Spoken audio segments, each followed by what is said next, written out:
Albritton Letters again, and we're here with me and Lloyd. I'm Philip Albritton, and my brother Lloyd Albritton. Couldn't recruit any other Albrittons today, but we will again eventually. And that question that always comes up, Philip, of which of us is the oldest? Of course, that would be you. That question never comes up to me because they all know I'm younger than you. Okay, Philip is the younger.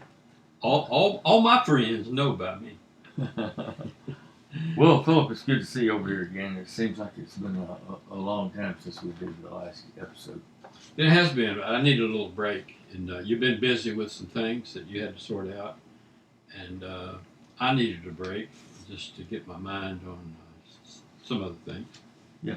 Or off some other things. But here we are again, and let's talk about a subject that we all have encountered, but we don't usually talk about it, and it's usually by accident that we have skin cuts. Philip, can I interrupt you just? Yeah, go ahead. Does my hair look okay? About the same. All right. I was going to comment before you got here, but I forgot. No, it's fine. I just remembered. Yeah, I don't ever worry about mine. Sometimes I'm all disheveled looking in. Does it appear to you that I'm losing any up in the receding hairline? It's getting a little thin up there, yeah. Really? Not like mine, but it is thinning out some. Felt it. Maybe you just need some grease. You don't always have to tell the truth, you know. If it's a kind deed, you can tell a lie, you know, and you'll still go to heaven. Oh, I saw this clip of John Prine talking about when he was a teenager. He showed a picture of him with this black bouffant hair. Right. And he said he used to grease it up. He'd grease it up with bacon grease sometimes. He put bacon grease on it, and he'd be walking in the street with his mom, and she said, you smell like breakfast. Well, I never used bacon grease, but we used to use that Royal Crown grease. It was kind of like axle grease. Yeah. It's kind of like Vaseline petroleum jelly. Yeah, kind of like that. That's what we used to use. You could make your hair do anything. You could take a strand and stand it that way over here. You can make your hair do anything with it. Okay, now our time's going to run out real fast. Okay, yeah, we need to move on here. Let's get our subject talked about here, and then at the end we can ramble on about something. But okay. I wanted to talk about our skin. Our skin is, they say your skin is the largest organ of your body. I don't know if that's true or not, but your skin is actually an organ. I've heard that, yeah. And it's your protective shield, but sometimes we get cuts. You ever got a cut? Yeah, and that's how germs get in there sometimes. Okay, we'll talk about that in a minute, but have you ever cut someone else's skin, either accidental or on purpose? Well, I think I cut part of one of Ronnie's ears off one time. No, that's a joke. You ain't never cut Ronnie's ear. He'd be looking like old Colbert on TV with that. Well, I dreamed about cutting his ear off, but I don't think I actually did it. We probably had lots of dreams about cutting things off of people. Yeah. No, I don't think I ever cut anybody. Well, now, not too long ago, in one of these podcast episodes, you talked about cutting and trading blood with Travis one time. Oh, there you go. Yeah. We saw a lot of those cowboy and Indian movies when we were kids. Yeah. And, you know, when the white man and the Indian became blood brothers, they would bind themselves by cutting one another on the hand, usually on the palm of the hand. And they would hold hands and trade blood. They would say, "You're my blood brother," like that. So you've actually done that. We actually did that. Not a deep cut, just a little bit of cut. Yeah, just enough to draw some blood. Could have been a little scratch, maybe. I can't recall ever intentionally cutting myself. I don't know that I ever did that as a kid. Thought about it. I mean, we talked about it and saw it on TV, but I don't think I ever did that. I don't think I've ever done that. Exactly the opposite. I have been so scared of seeing my own blood that I'd get weak and almost faint if I saw my blood when I would get cut. Well, some people are like that. My wife is that way. It doesn't bother me that much. And I could never give a cat a shot because I didn't want to puncture the skin. I was afraid to go into that skin with that needle, so I couldn't give a cat a shot. You know, I got thrown by a horse one time, and I hit my leg. I cut it on something, and it got infected, and Yeah. it just my calf part of my leg just got, and it was very painful. And so I got a needle, a horse needle, like, and I just took the needle part and I punctured it and drained it off. Yeah. I'd do that 3 or 4 times. I would just push the needle in. It's like an abscess under the skin. It was just mostly fluid. It wasn't, I don't think, infected, but it was just had all that fluid. Oh yeah. And I mentioned that I had done that to my stepmother at the time. You remember Dorothy? Yeah. And she said, "Lord, you shouldn't have done that." That You disinfected? I don't think so. I think I spit on it and rubbed it on there. But she said you shouldn't have done that because when you puncture the skin, that's a place where bacteria can get in. You could lose your leg doing something crazy. Yeah, like that's that. true. And I thought about it. And I said, "Well, it's pretty crazy," but I did do that. But we do get cut in various ways. What are some accidental ways we have cut ourselves over? Well, back when we were growing up, Mama used to buy the bacon. It didn't come sliced. She bought a big slab of bacon, and she would slice the bacon. And we ate a lot of bacon when we were growing up. With like a butcher knife Yes. slice? And she would often cut her hands. And I have, through the years, that's where you can, these nerves on your knuckles and your fingers are the hardest to repair. Yeah. A lot of people would get cuts on their fingers that was lifetime. Yeah. And Mama often cut herself doing that. That bacon fat's one of the worst things you can get into a cut too. I imagine having that bacon fat on your hands. Well, I think it might be actually good for you in some ways. Oh really? Like germ throw. Well, somebody told Ronnie and Travis went camping down on the river one time. That's going to stay about a month. I think they didn't even make it through the first night. But somebody told them the mosquitoes down there was really bad. The best thing was take some old bacon grease and rub it all over yourself. Well, I guess those mosquitoes like bacon as good as you and I do. The mosquitoes like to carry them off. Somebody played a trick on them. Yeah. Well, when we were kids, we didn't wear shoes That's a lot right. around Oklahoma. We got cuts and scrapes all the time. We're always getting cuts on our feet. And the Johnson boys, me and Greg would go over and play with the Johnson boys, and they had broken glass all out in the high weeds in the backyard, that field behind their house. And we'd run out through them grasses trying to hide, playing hide and seek or something. And somebody was always cutting their foot on one of them glasses out there. Blood all over the place. You know? Yeah. Well, we did go barefoot, and we often got cuts. Sometimes somebody would, you step on an old can. A tin can, yeah. Tin can, cut your foot.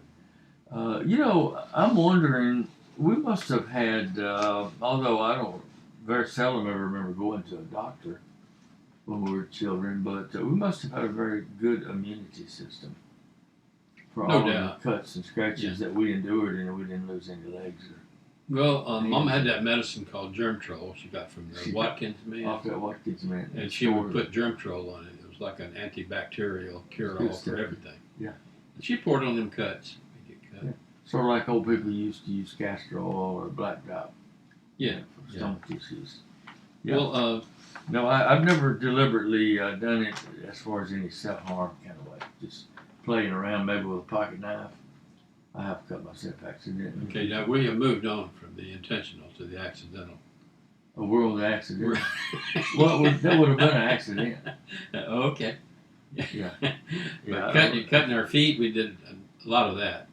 But cutting your hand on your pocket knife, if you're whittling or doing something, I've cut myself. Yeah, I still do that occasionally. Yeah.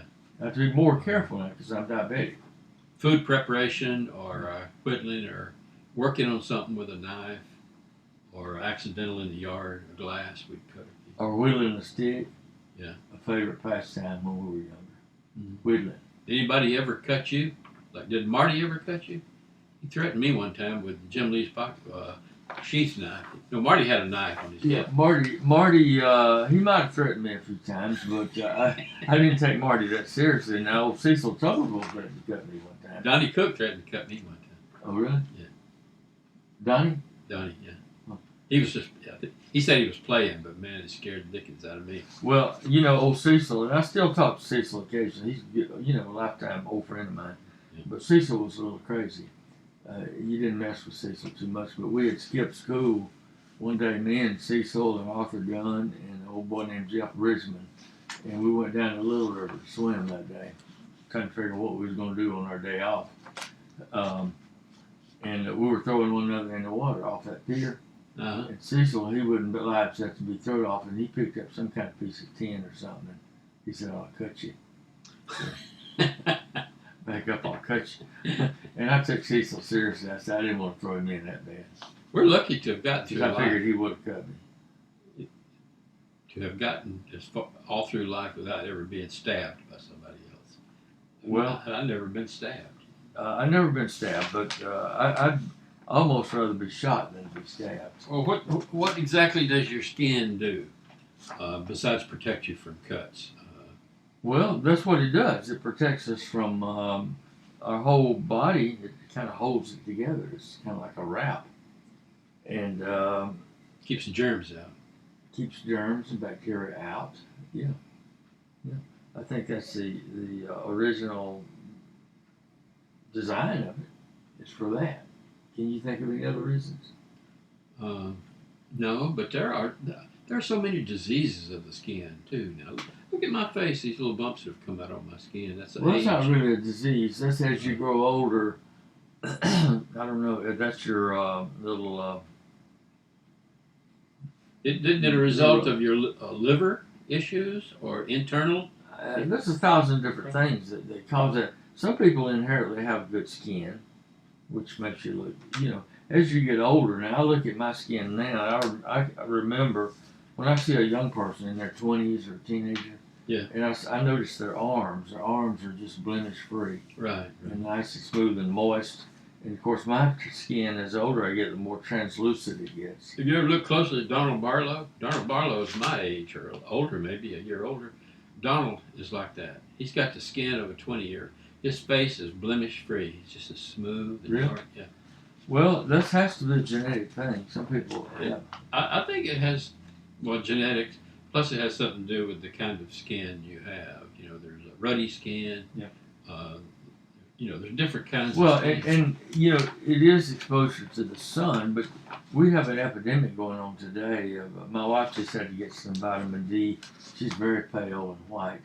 She's never been in the sun because you get D3 from the sun, but now the sun is bad, so nobody gets in the sun, and so now we have a deficiency of vitamin D. No. It's not the sun is bad. Well, I'm not saying that. I'm saying that's what the paradigm is, that stay out of the sun, quit getting in the sun. But Too much sun. They're talking about too much sun.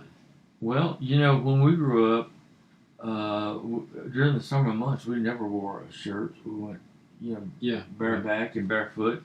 And as I got to be a teenager, we worked in the fields, hauling hay, and we just got so dark. But I've never really. I think Ronnie may have a few issues from sun. He's got some skin cancer. some skin cancer. Now, I had skin cancer on my nose, but you never had a skin cancer? I've never had one. And you were out in the sun a whole lot more than me. Yeah, I was in the sun constantly, and I've never had any. Well, I've got age spots, but that's just normal. Yeah, that's just normal aging. Can our skin be toughened up? Can it be toughened more than its normal resistance to cuts? Oh, I think so. Do you remember when we were growing up? There was a fellow by the name of Willie Harris, and Willie lived back behind us. He lived in a big tent. Yeah. He and his wife Lillian, they lived in a tent. He's a hard-working guy. Had about 30 dogs, and all of them were starving. But Willie was a hard worker. He used to dip turpentine, and you'd see him in the woods. He wouldn't wear a shirt, and he looked like he had on a leather jacket. You'd see him from a little His bit. whole torso. His whole torso was so dark and leathery, and it was probably coated. I don't know how often he took a bath, but old turpentine, you can't hardly wash it off. So to cut him, you'd have to hack and cut and cut. It'd be Probably hard to kind of cut. saw or something. Yeah, his skin was tough. Now our feet got tough. We'd go barefoot as boys. Yeah, you told me about that story about putting taps in. Pins, yeah. Tell us about that. Well, I was reminded of the story when I was working during my working career. It was a fad back then to have taps on your shoes. to make noise. Okay, you want me to start there? Well, yeah, back in the 50s, Elvis era, mid 50s, a lot of the older boys used to have these taps on their shoes. Some of them have a big horseshoe tap. Right. And they would walk down the school hallway on that cement, and you could hear them. You'd be in the classroom, you hear tap, tap, tap, tap. Or them hard tiles they put in. On them hard, yeah. And it was cool. Well, we didn't have any taps. We didn't have any shoes. We had one pair we'd wear to school. Now we had to wear a pair when of it got shoes. cold. They made us wear shoes, but we went barefoot right up until it started getting cold. And so me and Ronnie, we got some of Mama's pins, safety pins, and we pinned them in the sole of our heel, our skin. We would just pin them in there because our skin was so tough. Calluses. It didn't hurt. And we'd put them in there, and we'd go out on the front porch and walk up and down the front porch, tapping our heels. So when your skin is toughened up like that, you develop layer after layer that doesn't have blood vessels in it, or else when you put that pin in, it would bleed. It didn't bleed. Apparently so. You know, one of my favorite TV shows is Pimple Popper on YouTube, and you know, they do surgery on these skin diseases, and they talk about the dermis and the epidermis, and they go in there and cut that stuff out. And so I've developed a keen interest in skin. Well, talking about watching the Pimple Popper, what are some other diseases or skin problems that cause your skin to split by itself and open up? Rash, like if you get from scratching it, something that makes you itchy and you scratch Well, that's mechanical when you scratch it open, but a disease itself, maybe something like a boil will eventually rise and it'd be a boil. And we used to have this thing called ground itch. If you go barefooted and your feet get wet, ground itch we called it, and it was fungi between your toes and stuff. Oh yeah. And it'll get so bad that your skin just cracks. Yeah, I imagine. So I don't recall it. I'm sure I had something related to that as a kid. But I got that even when I was in the Marine Corps when we were going through training. When I first went in, we had to go out for 2 or 3 days on training and sleep in tents, and it was just poured rain for 2 or 3 days. And you're always supposed to take care of your feet in the military. Bring an extra pair of dry socks. Yeah. But sometimes we don't listen. And I remember my feet got wet, and I wore those wet socks for about 3 days. And I got a terrible ground itch. Well, when your skin gets compromised like that from a disease, is it the same as having a cut? As far as being no, it's not exactly the same. No, I don't know what the difference is, but it's not the same as getting a cut. A cut generally gets infected because you get germs in it. You have to doctor it right away. Yeah, and it gets infected, and you know it can go into your bloodstream and such. But same thing with the bacteria, but the bacteria is more of a, I think it more starts in your blood or something. Maybe you intake it through some other source other than the skin, because you don't have a cut or a break in the skin to start with. You just begin to develop, say, a rash, psoriasis, or something like that. It's a skin issue. Yeah, but it's coming from inside you. It's coming from your bloodstream. So you ingested those germs probably from through your mouth or eyes or something. You think it's germs that causes skin diseases instead of just well, I just call it a germ out of ignorance. like a bacteria or something? Yeah, it's some kind of bacteria. Now you have bacterial infections and virus infections, which I'm not smart enough to understand. Well, we're limiting it to just our skin, problems with our skin, but yeah, you bring up an interesting point there I never thought about. Was those bacteria. I have this thing I get on my face right here. It turns red, it gets dry. If I don't treat it, it'll start cracking open and bleed. And it's in my eyebrows and on my bridge of my nose. And I have to put cortisone on it and this cream that our doctor gave me a cream. We were 21. I wonder why we've got a line over here. I don't know. That's your purview. I don't know what's going on with that. Well, we'll see after we get through. Yeah. We'll see if it's working. Well, what causes the miracle of skin to heal? You know, what is that? What do you know the scientific reasons for why skin, when you get it cut, put a Band-Aid on it, after a while it'll heal, maybe a little scab, but it'll heal. Well, I know that it's called cortisone. You know, we get these cortisone shots for our back sometimes. Yeah. But our body, I can't remember which organ produces it, but it's sugar. It's glucose. If you get a stomach wound, let's say you cut or shot in the stomach, then your brain tells whatever organ it is that I need help down here, and it'll send this cortisone, and that's what heals it. What do you call it when you steroids? Steroids. It's like a steroid. Did it stop? I don't know. It's still rolling, but it had a little window popped up. Okay, don't worry about it. Is it still rolling? Can you tell? I see the timer clicking up there. Okay, all right. Well, we're almost finished anyway, so I won't mess with it right here at the end. But yeah, it's a sugar, it's glucose that rushes.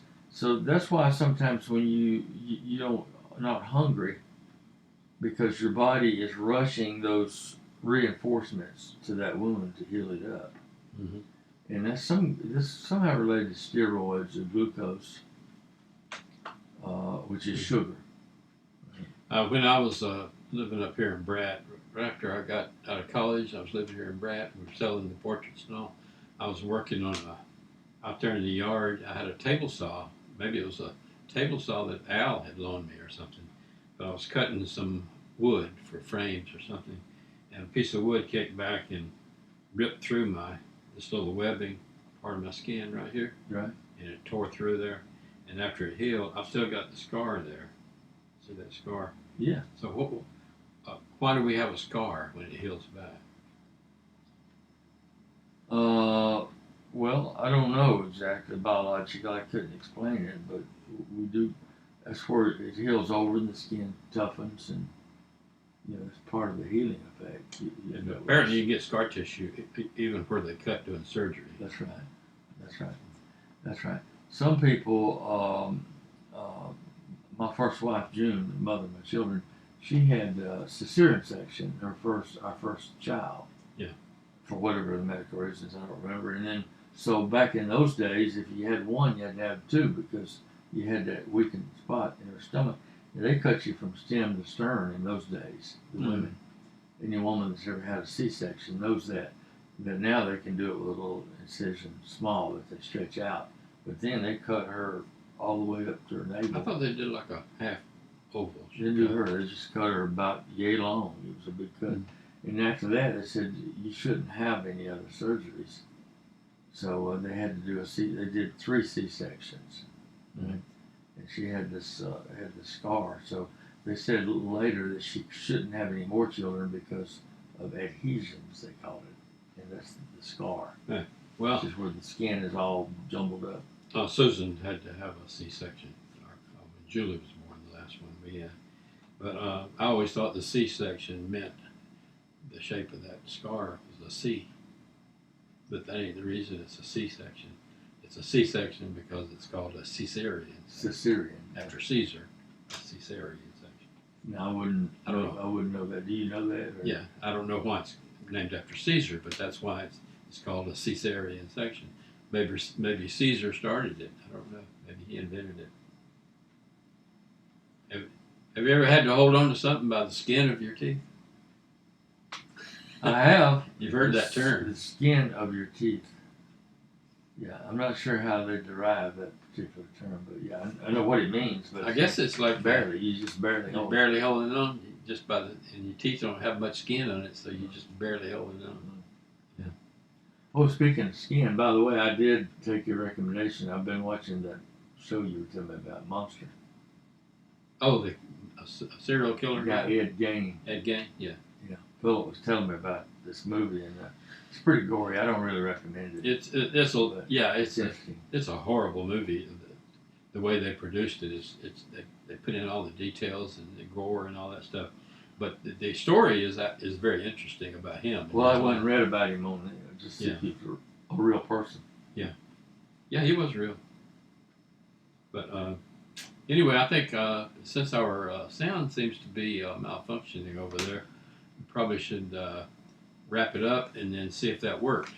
Okay. So, Okay. that's all for this episode, and don't forget to tune in wherever you want to. It's everywhere. It's everywhere. It's everywhere. The Albritton Letters, YouTube, it's everywhere, and Well, sound and video, either way. Have we said anything really intelligent today? In our Today? Or just a couple of ignoramuses rambling? That's our modus operandi is ignoramus, Okay. like the two morons, those old guys. So anybody watching this should not pay really any serious attention to what we're Don't do what we say. do as we say, not what we do. All right, let's sign off. See y'all next time. Okay. Check it out. See if it works. All right.